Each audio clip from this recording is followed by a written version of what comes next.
তিনি ফেরেশতাদেরকে বলেন, ইন্নী কাইয়াতু আবদি ওয়াবতালাইতুহু, হে আমার ফেরেশতারা শুনে রাখো, আমি এই বান্দাকে আটকে রেখেছিলাম, তাকে পরীক্ষা করছিলাম। সে নেক আমল ভালোভাবে করতে পারেনি, মসজিদে যেতে পারেনি নিয়মিত, সুন্নাত সালাতগুলো ভালোভাবে আদায় করতে পারেনি, দান সাদকা করতে পারেনি, সে দাওয়াতি কাজ করতে পারেনি, সে তাহাজ্জুদ পড়তে পারেনি।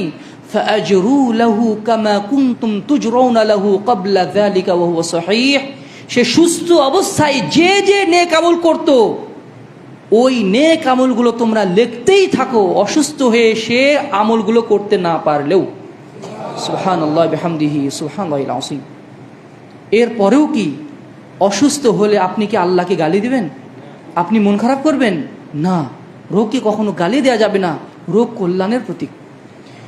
রোগের 4 নম্বর ফজিলত হচ্ছে রোগের মাধ্যমে শহীদের মর্যাদা লাভ করা যায়। সুবহানাল্লাহ বিহামদিহি। সুনানে আবু দাউদের 3111 নম্বর হাদিস, রাসূলুল্লাহ সাল্লাল্লাহু আলাইহি ওয়াসাল্লাম বলেছেন, আশ-শাহাদাতু সাবউন সিওয়াল কতল ফি সাবিলিল্লাহ, আল্লাহর পথে নিহত হওয়া ছাড়াও আরো 7 ধরনের শহীদ আছে। এই হাদিসে 7 ধরনের আছে, অন্যান্য হাদিসে আরো বৃদ্ধি আছে। 1, আল মাতউনু শাহীদুন, যারা মহামারীতে আক্রান্ত হয়ে যারা মৃত্যুবরণ করে তারা শহীদ। আল গরিকু শাহীদুন, যারা পানিতে ডুবে মারা যায় তারা শহীদ। ওয়া সাহিবু যাতিল জামবি শাহীদুন, যারা পেটের রোগে মারা যায়, ডায়রিয়া, পেটে সন্তান নষ্ট হয়ে যাওয়া, বিভিন্ন ধরনের পেটের রোগে মারা যায় তারা শহীদ। ওয়াল মাবতুনু শাহীদুন, যারা ডায়রিয়া, আমাশয়, অর্থাৎ এটাও পেটের রোগ, যারা এই রোগে মারা যায়, পেটের রোগে মারা যায় তারা শহীদ। 5, আল্লাহ সাল্লাল্লাহু আলাইহি ওয়াসাল্লাম বলছেন, ওয়া সাহিবুল হারিক শাহীদুন, যারা আগুনে পুড়ে মারা যায় এরা শহীদ। ওয়াল্লাযী ইয়ামুতু তাহতাল হাদমি শাহীদুন, যারা দেওয়ালে চাপা পড়ে, গাড়ি চাপা পড়ে মারা যায় এরা শহীদ।